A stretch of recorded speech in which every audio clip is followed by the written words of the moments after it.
Welcome back to the series of lectures on graph theory. Today we're going to look at the concepts of separation and kConnectivity.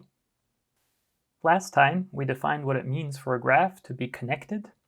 Schematically, if we represent our graph as this blob, then being connected means that we can select any two vertices, v and u, in G, and find some path between them.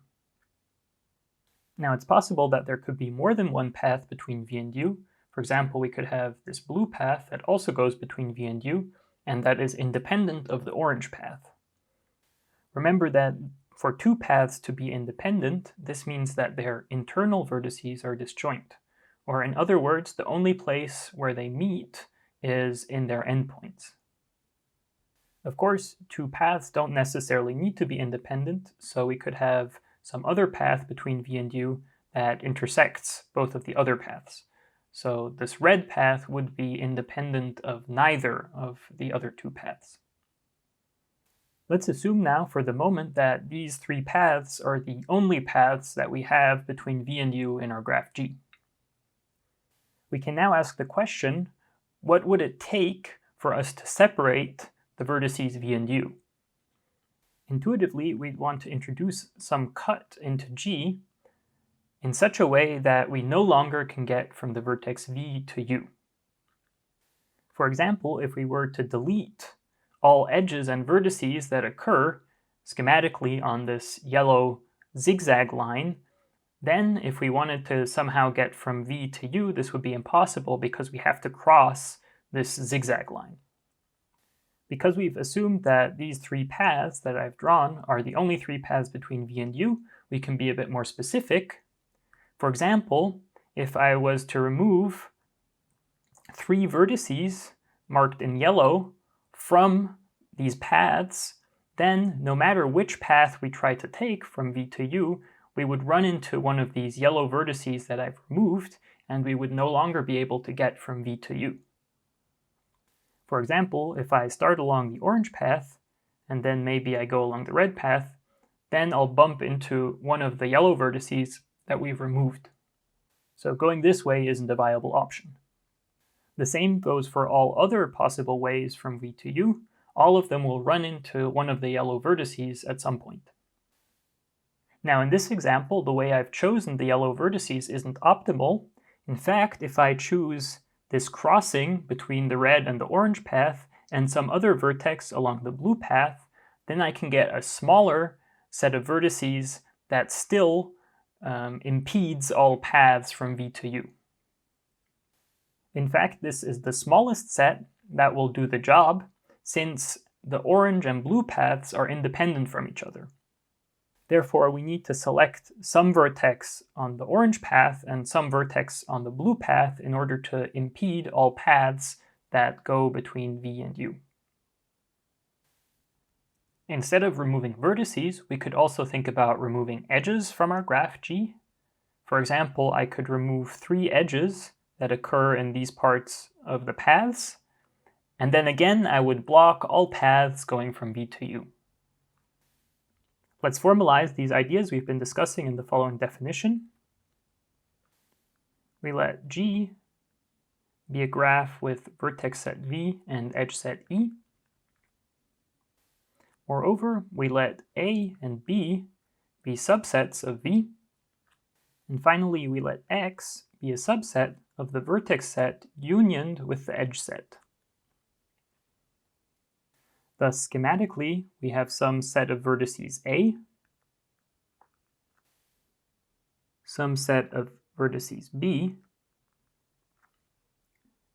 and then some set X, which can contain both vertices and edges. For visual clarity, I've drawn them as disjoint sets, but they don't necessarily have to be disjoint. Now here comes the important part of the definition. We say that the set X separates A and B if every AB path contains an element of X. Note that these elements could be vertices or edges. Let's unpack this definition. It tells us that if X separates the sets A and B, then if we have an AB path, and recall that this is a path that has its initial vertex in the set A and its final vertex in the set B, and otherwise all its internal vertices are not in A or in B. So if we have such an AB path, then if X separates A and B, this AB path contains some element of the set X. So in this case, this orange vertex is part of the set X. Now, if X is a separating set, then any AB path contains an element of X. So we might have some second AB path, and in this case it might contain this orange edge of X, and then it has to proceed again to some end vertex in B. And maybe there's one final AB path that goes along here up top and contains this orange vertex of X, and then proceeds again to some other vertex in B, and so on. What we've done here is we've generalized what we've discussed before in the case of separating two vertices. The fact that X separates the sets A and B means that if we start at some vertex in A and go along any path that would end up in B, then at some point we run into some element of X. Thus, in this case, the elements of X, be they vertices or edges, they are blocking our paths from the set A to the set B. Because this definition is so general, there are some complications we need to watch out for. The first one is when the sets A and B are not disjoint. In this case, we have two sets of vertices, A and B, and now there are some vertices that occur in their intersection. Now perhaps the only obvious AB path is the one I'm drawing in white.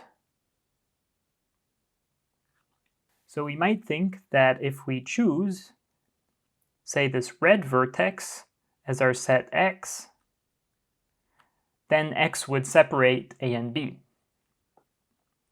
However, what we've forgotten is that the vertices in the intersection of A and B also constitute AB paths, albeit trivial ones. To clarify, let's call this vertex V. Thus we have this vertex V that lies both in the sets A and B.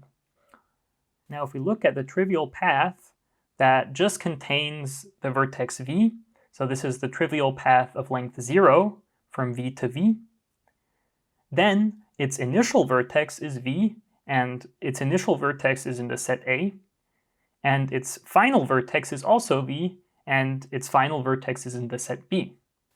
Because the path doesn't contain any other vertices besides B, all other vertices of the path lie outside of A or B. Therefore, this trivial path satisfies the definition for being an AB path, and thus all vertices in the intersection between the sets A and B constitute AB paths as well. With this knowledge, we can now see that in fact X does not separate A and B because there are these trivial AB paths that don't lie in the set X. Thus, if we want X to separate A and B, then every AB path needs to contain an element of X, which means that these trivial AB paths also need to contain an element of X. And what this means for the trivial path is that its vertex is in X. Therefore, if A and B have a non-empty intersection, then any separating set of A and B always needs to contain the vertices in their intersection. Often, we'll want A just to contain a single vertex, so some vertex small a, and B to also contain only one vertex, some vertex small b. In this case, AB paths are just paths that have initial vertex A and final vertex B. And thus this is exactly the case that I presented in our first intuitive discussion. In this case, we say that a set Y, which is again a subset of the vertices and the edges, separates A and B. So A and B in this case are vertices. If Y separates the sets A and B, as in the above definition. But to avoid the pathological case, we also require that A and B not be elements of Y. In our schematic example, this means that the red vertices I'm drawing now would in fact separate the vertices A and B. However, the cheap solution of just selecting the vertex A doesn't count in the case where we're talking about separating two vertices from one another. To reiterate, if we have some set that contains more than one vertex, then we allow the selection of that set as a separating set. But in the case where we're talking about separating two vertices and one of the sets only contains one vertex, then we disallow selecting just that single vertex as a separating set. This might seem a little bit arbitrary at the moment. However, we'll often talk about separating two vertices in the context of finding out how large a separating set needs to be. Now, if we allow the selection of either of the vertices we're trying to separate as a separating set, then the answer would always be 1, and we wouldn't have any information about how connected those two vertices are to one another. Along these lines, we also say that X separates the graph G if X separates two vertices of G. For example, if we have some graph G and some vertex V in the graph G, then one way of separating G would be to look at all the neighbors that V has in G, and then adding them all to the separating set X. So we would be setting X to be equal to the neighborhood of that vertex V. Now, because V is by definition adjacent only to the vertices in its neighborhood, if we add all its neighboring vertices to a set X, then any path that goes from V to some other vertex has to pass through one of those vertices. Therefore, in this case, X is indeed a separating set of V and any other vertex in the graph, and because X separates V and some other vertex in G, we would also say that X separates the graph G. To make this more concrete, let's take an actual example. So we have V, and let's say this is our graph G. Then our strategy would involve identifying all the neighbors of V, so that would be these two vertices. And now if we remove these two vertices from our graph, along with all the edges that are incident to them, then we see that in fact our graph becomes two components. So this idea of separation aligns well with our intuitive notion of cutting G into pieces. If we briefly review what we've done, we've defined separating as a verb in many contexts. So we say that some set X separates sets A and B if every AB path contains an element of X. But we've also used this verb separate to say that some set separates two vertices from one another. And finally, we've also used the same word for saying that some set separates a graph. I think that for this term, it's probably best to just keep the intuitive notion of cutting some graph in half or blocking all paths between two sets.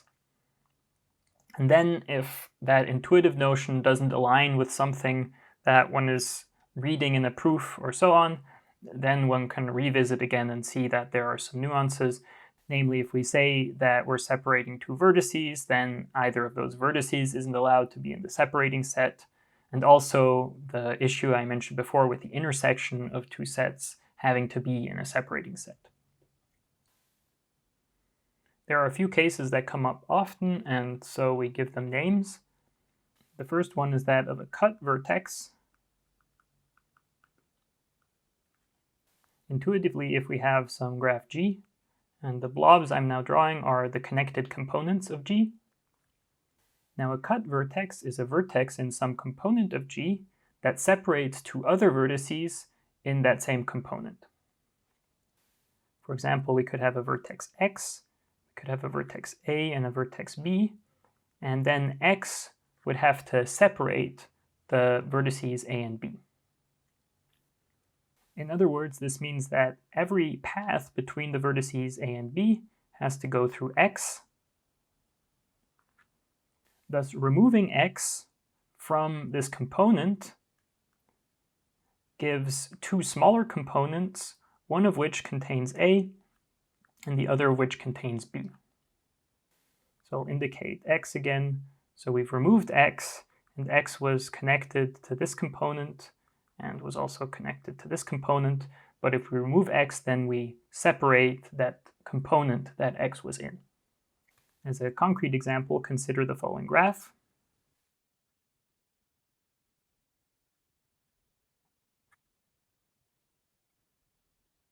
This graph is connected. That means that it makes up a single connected component. However, it has, for example, this vertex I'm drawing in red, which separates the vertices on the left, for example, this vertex, from the vertices on the right, for example, this vertex. If we now think about removing this red vertex along with the edges that are incident to it, then we see that what we get are two smaller connected components, one of which contains the vertex A and one of which contains the vertex B. Thus, a cut vertex is a vertex which separates two other vertices in the same component. If we return to our previous example, we can also think about removing edges in order to separate two vertices in the same component. In this example, we might want to remove this blue edge, and then we see that this blue edge indeed forms a separating set for the two vertices A and B. And again, removing the blue edge produces two smaller connected components, one of which contains A and one of which contains B. We call such an edge a bridge. A bridge is an edge that separates its ends.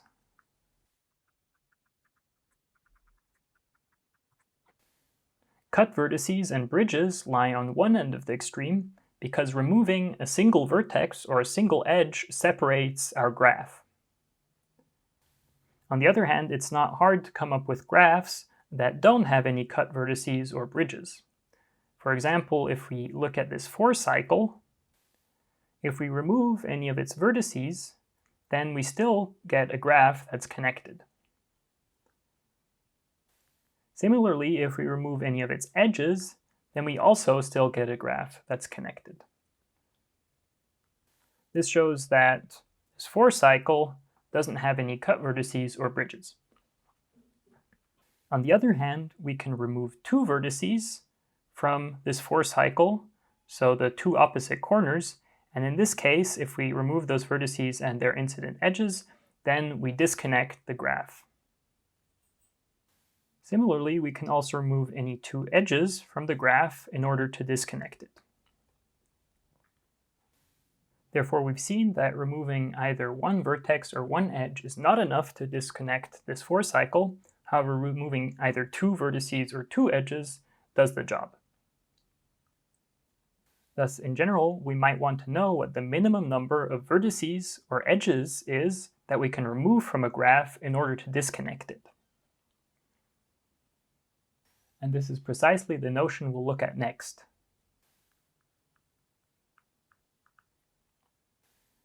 A graph G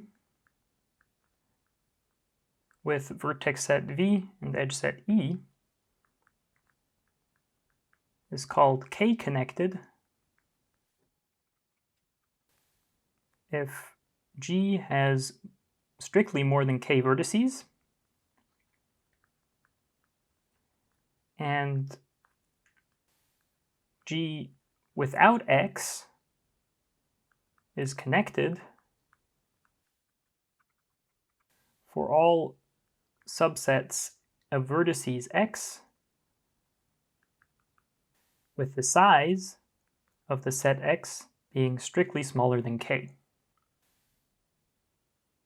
A different way of saying this is that our graph G is not separated by any set that has size less than k. We need this restriction that k be strictly less than the order of G because we've defined the empty graph, which doesn't have any vertices, to be not connected.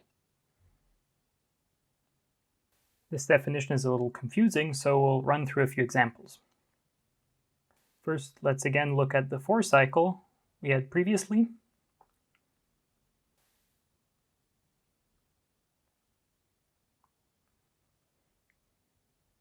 So let's first check if this for cycle is one-connected. First off, the order of this for cycle is equal to 4, which is strictly larger than 1. So we're allowed to use this definition. Now the key criteria is that G minus x is connected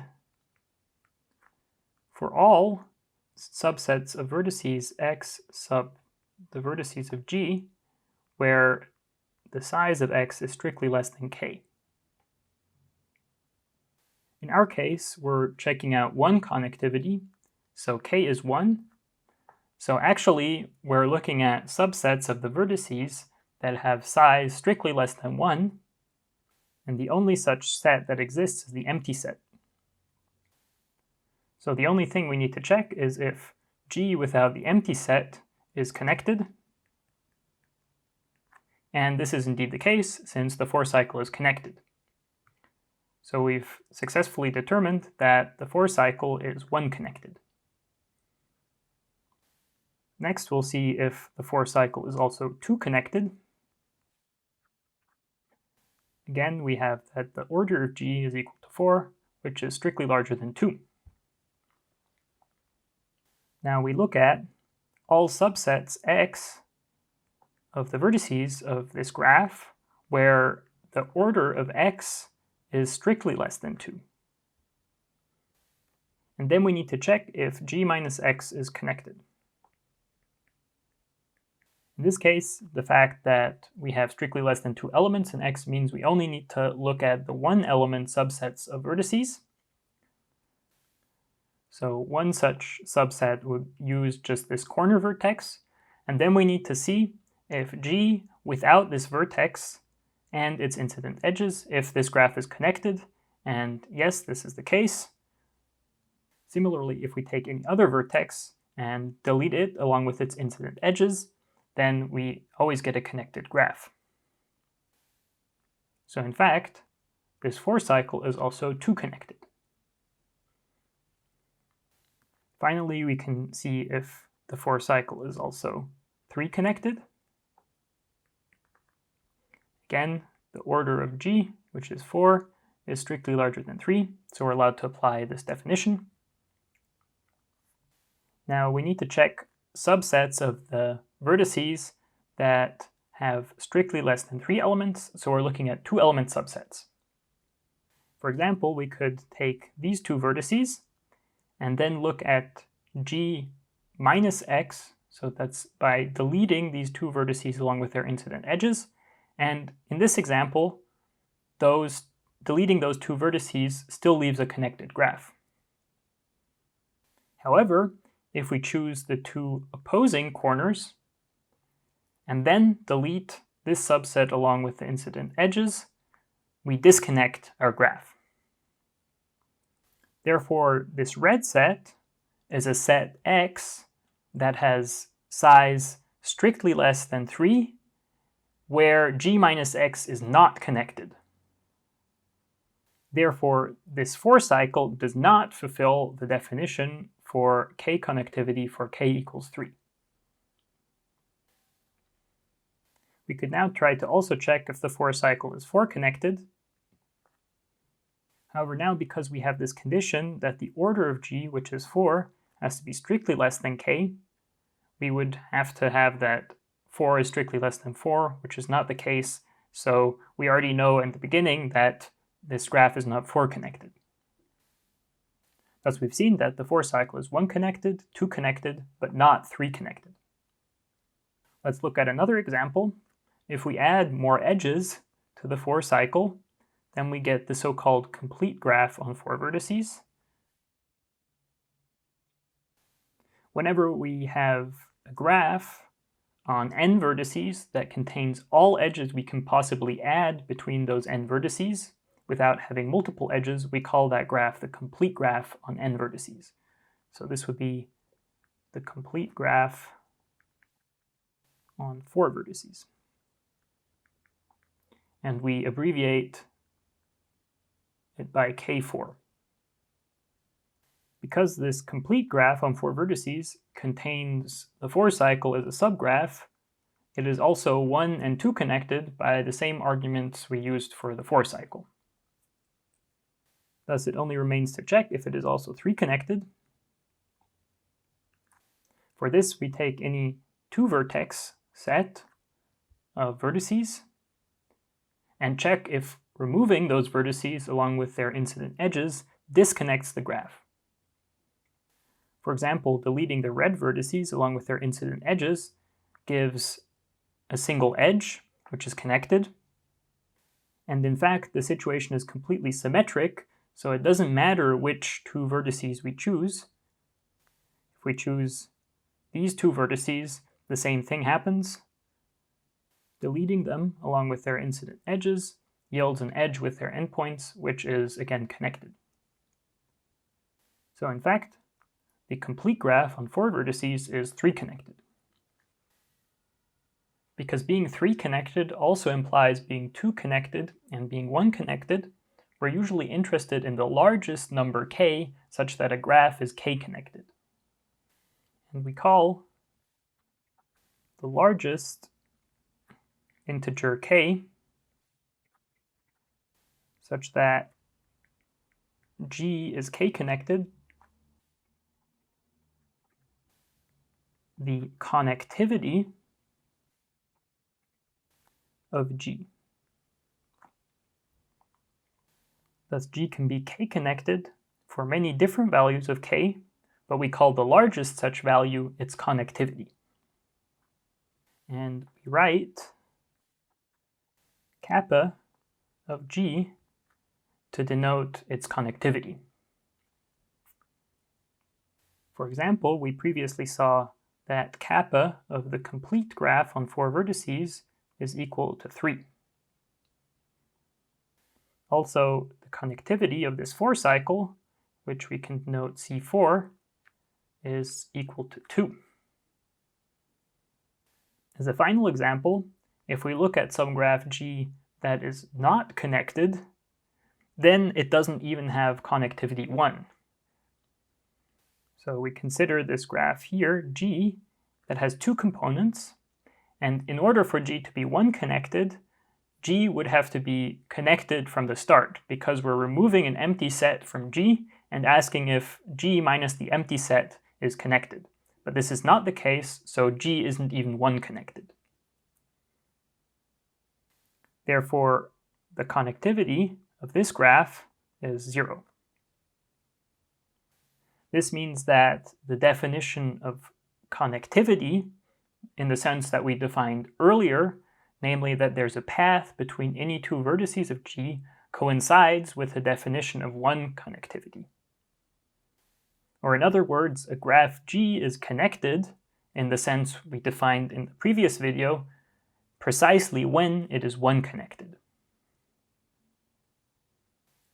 This concludes what I wanted to say today.